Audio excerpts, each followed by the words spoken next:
열왕기하 9장. 예언자 엘리사가 예언자 수련생들 가운데서 한 사람을 불러 말하였다. 너는 허리를 단단히 묶고 손에 이 기름병을 들고 길르앗의 라못으로 가거라. 거기에 가면 그곳에서 님시의 손자이며 여호사밧의 아들인 예후를 만나게 될 것이다. 그러면 안에 들어가 그의 동료들 사이에서 그를 불러내어 밀실로 데리고 들어가거라. 그리고 기름병을 기울여 그의 머리에 부으며 나 주가 말한다. 내가 너를 이스라엘의 왕으로 세웠다 하고 말하여라. 그렇게 말한 다음에 너는 문을 열고 속히 도망하여라. 지체해서는 안 된다. 그리하여 예언자의 시종인 그 젊은이가 길르앗의 라못으로 갔다. 그가 도착하였을 때에 그곳에는 군대의 장군들이 둘러앉아 회의를 하고 있었다. 그가 그들에게 말하였다. 장군님, 드릴 말씀이 있습니다. 그러자 예후가 말하였다. 우리들 가운데 누구에게 말하고 있는 겁니까?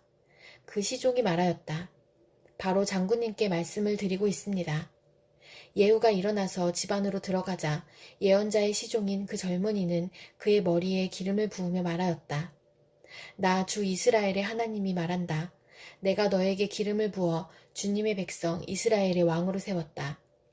너는 내가 섬기는 상전 아합의 가문을 쳐라. 나는 내 종들인 예언자들의 피와 또 주님의 다른 종들의 모든 피를 이세벨에게 갚으려고 한다. 나는 아합의 가문을 모두 다 멸망시킬 것이다. 그렇다. 아합에게 속한 사람은 메인 사람이건 노인 사람이건 가릴 것 없이 남자는 누구나 이스라엘 안에서 끊어버릴 것이다. 나는 아합의 가문을 느밧의 아들 여로보암의 가문과 같이 만들고 아히야의 아들 바하사의 가문과 같이 만들 것이다. 그리고 개들이 이스라엘 땅 안에서 이세벨을 뜯어먹을 것이다. 그를 매장할 사람조차 없을 것이다. 그리고 난 뒤에 예언자의 시종인 그 젊은이는 문을 열고 도망하였다. 예후가 왕의 신하들이 있는 데로 나오자 한 사람이 그에게 물었다. 좋은 소식이었소? 그 미친 녀석이 장군께는 무슨 일로 왔었소? 예후가 그들에게 말하였다. 장군들께서도 그 사람이 누구고 그가 쓸데없이 떠들고 간 말이 무엇인지 짐작하고 있을 것이라 믿소. 그러나 그들이 말하였다. 슬쩍 넘어가지 마시오. 우리에게 사실을 말해주시오. 예후가 대답하였다. 그의 말이 주님께서 나를 이스라엘의 왕으로 기름 부어 세웠다고 말씀하셨다고 하였소. 그러자 그들은 황급히 일어나 각자 자기의 옷을 벗어서 섬돌 위 예후의 발 아래에 깔고 나팔을 불며 예후께서 임금님이 되셨다 하고 외쳤다. 그리하여 님시의 손자이며 여호사밧의 아들인 예후는 요람을 칠 모의를 하게 되었다. 그때 요람은 이스라엘 전군을 이끌고 시리아 왕 하사엘과 맞서서 길르앗의 라못을 지키고 있었다.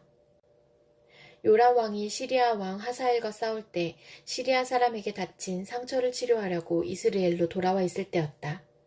마침내 예후가 말하였다. 장군들이 나와 뜻을 같이 한다면 아무도 이 성읍을 빠져나가서 이스라엘에 이 사실을 알리는 일이 없도록 해주시오. 그런 다음에 예후는 병거를 타고 이스라엘로 갔다. 요람이 그곳에서 병으로 누워 있었다. 유다의 아하시아 왕은 요람을 문병하려고 벌써 거기에 와 있었다. 이스라엘의 망대 위에 서 있는 파수병이 예후의 군대가 오는 것을 보고 웬 군대가 오고 있습니다 하고 외쳤다. 그러자 요람이 말하였다. 기마병을 보내어 그들을 만나 평화의 소식이냐고 물어보아라. 그리하여 기마병은 그들을 만나러 가서 말하였다. 임금님께서 평화의 소식이냐고 물어보라 하셨소. 그러자 예후가 말하였다. 평화의 소식인지 아닌지가 너와 무슨 상관이 있느냐. 너는 내 뒤를 따르라. 파수병이 왕에게 보고하였다. 그들에게 간 전령이 돌아오지 않습니다. 그리하여 왕이 두 번째 기마병을 보내자 그가 그들에게 가서 말하였다. 임금님께서 평화의 소식이냐고 물어보라 하셨소. 그러자 예후가 말하였다. 평화의 소식인지 아닌지가 너와 무슨 상관이 있느냐. 너는 내 뒤를 따르라.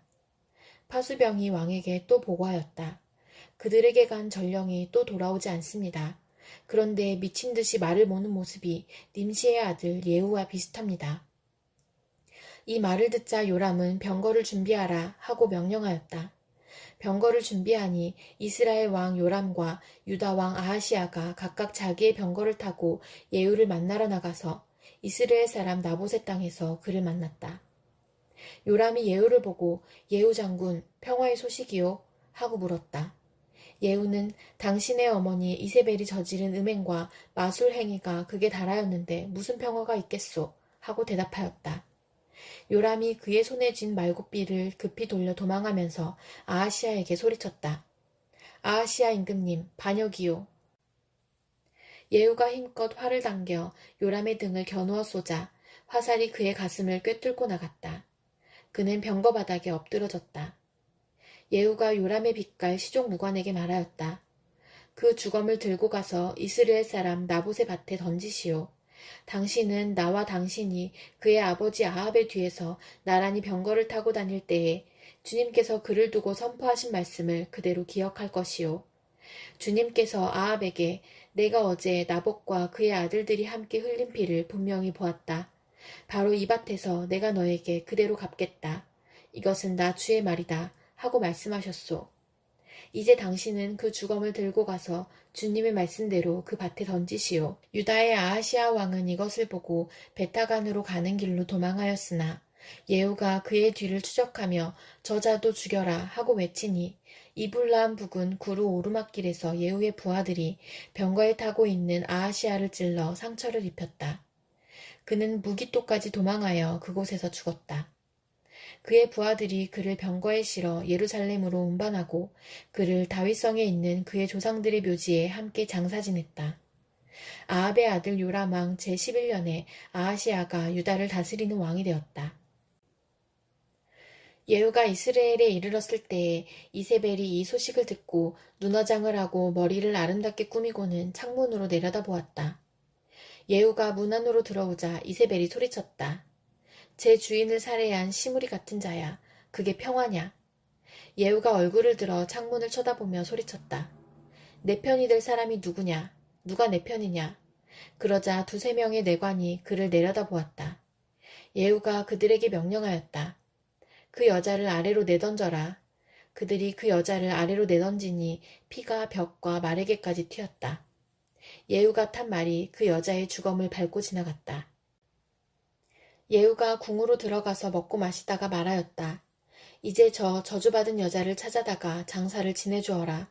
그래도 그 여자는 왕의 딸이었다. 그들이 그 여자를 장사 지내주려고 찾아 나섰으나 그 여자의 해골과 손발밖에는 아무것도 발견할 수가 없었다. 그들이 돌아와서 그에게 그렇게 보고하니 그가 말하였다. 주님께서 주님의 종 디셉 사람 엘리야를 시켜서 말씀하신 대로 이루어졌다. 주님께서 말씀하시기를 이스라엘의 밭에서 개들이 이세벨의 주검을 뜯어먹을 것이며 이세벨의 주검은 이스라엘에 있는 밭의 거름처럼 될 것이므로 이것을 보고 이세벨이라고 부를 사람은 아무도 없을 것이다 하셨는데 그대로 되었다. 디모데전서 6장. 종의 멍에를 메고 있는 사람은 자기 주인을 아주 존경할 뿐으로 여겨야 합니다. 그렇게 하여야 하나님의 이름과 우리의 가르침에 욕이 돌아가지 않을 것입니다. 신도인 주인을 섬기는 종들은 그 주인이 신도라고 해서 가볍게 여겨서는 안 됩니다. 오히려 주인을 더 잘 섬겨야 합니다. 왜냐하면 이러한 섬김에서 이익을 얻는 이들이 동료 신도요, 사랑하는 사람이기 때문입니다. 그대는 이런 것들을 가르치고 권하십시오.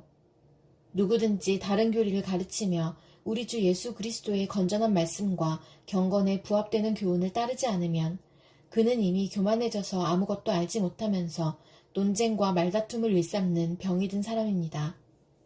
그런 데서 시기와 분쟁과 비방과 악한 의심이 생깁니다. 그리고 마음이 썩고 진리를 잃어서 경건을 이득의 수단으로 생각하는 사람 사이에 끊임없는 알력이 생깁니다. 자족할 줄 아는 사람에게는 경건은 큰 이득을 줍니다. 우리는 아무것도 세상에 가지고 오지 않았으므로 아무것도 가지고 떠나갈 수 없습니다.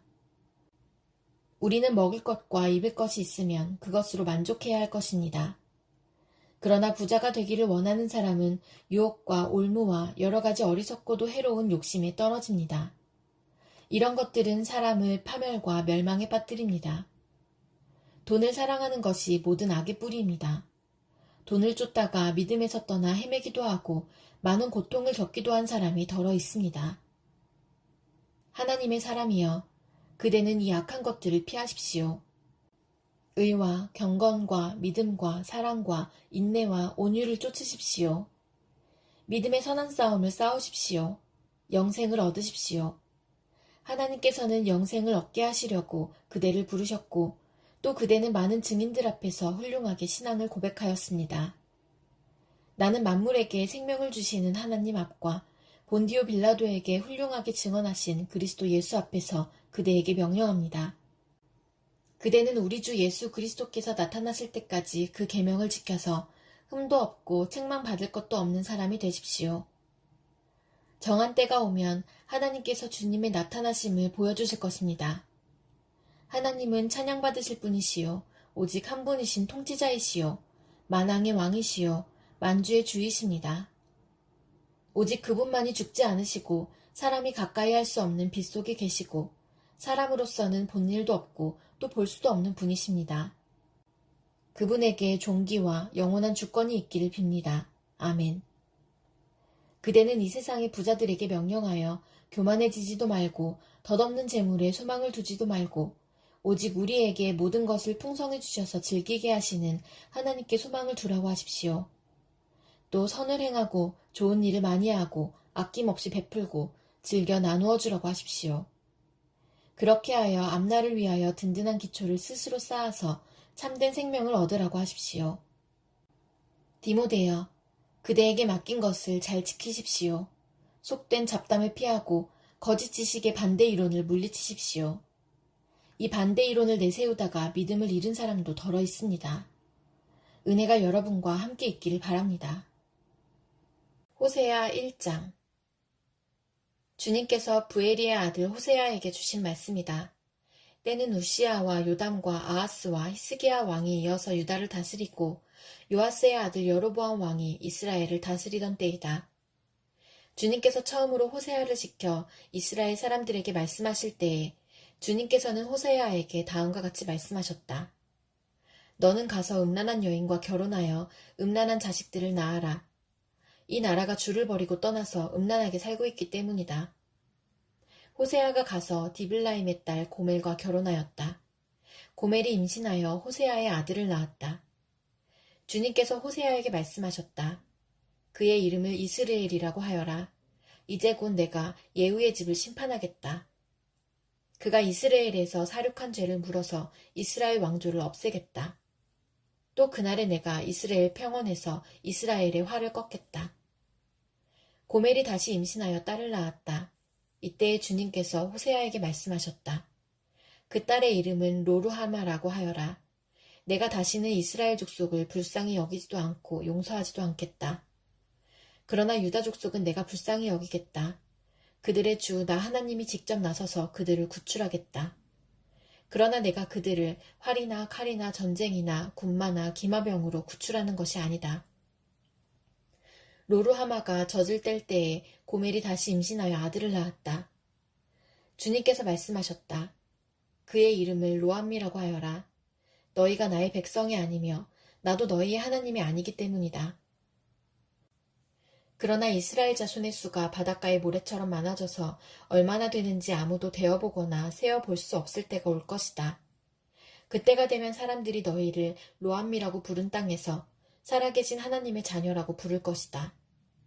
그때가 되면 유다 자손과 이스라엘 자손이 통일을 이룩하여 한 통치자를 세우고 땅에서 번성할 것이다. 그렇다. 이스라엘의 날이 크게 번창할 것이다. 주님께서 손으로 몸소 나를 창조하시고 나를 세우셨으니 주님의 계명을 배울 수 있는 총명도 주십시오. 내가 주님의 말씀에 희망을 걸고 살아가기에 주님을 경외하는 사람들이 나를 보면 기뻐할 것입니다.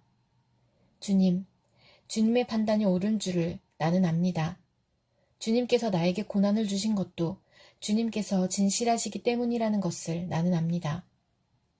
주님의 종에게 약속하신 말씀대로 주님의 인자하심을 베풀어 주셔서 나를 위로해 주십시오. 주님의 법이 나의 기쁨이니 주님의 긍휼을 나에게 베풀어 주십시오. 그러면 내가 새 힘을 얻어 살 것입니다. 이유도 없이 나를 괴롭히는 저 오만한 자들은 수치를 당하게 해주십시오. 나는 주님의 법도만을 생각하겠습니다. 주님을 경외하는 사람들이 내게로 돌아오게 해주십시오. 그들은 주님의 증거를 아는 사람들입니다. 내 마음이 주님의 율례들을 완전히 지켜서 내가 수치를 당하지 않게 해주십시오. 내 영혼이 지치도록 주님의 구원을 사모하며 내 희망을 모두 주님의 말씀에 걸어두었습니다. 주님께서 나를 언제 위로해 주실까 하면서 주님의 말씀을 기다리다가 시력조차 잃었습니다. 내가 비록 연기에 그을린 가죽부대처럼 되었어도 주님의 율례들만은 잊지 않습니다. 주님의 종이 살 수 있는 날이 이제 얼마 남지 않았습니다. 나를 핍박하는 자를 언제 심판하시겠습니까? 주님의 법대로 살지 않는 저 교만한 자들이 나를 빠뜨리려고 구덩이를 팠습니다. 주님의 계명들은 모두 진실합니다. 사람들이 무고하게 나를 핍박하니 나를 도와주십시오. 이 세상에서 그들이 나를 거의 다 죽여놓았지만 주님의 법도를 나는 잊지 않았습니다. 주님의 인자하심으로 나를 살려주십시오. 그러면 주님께서 친히 명하신 증거를 지키겠습니다.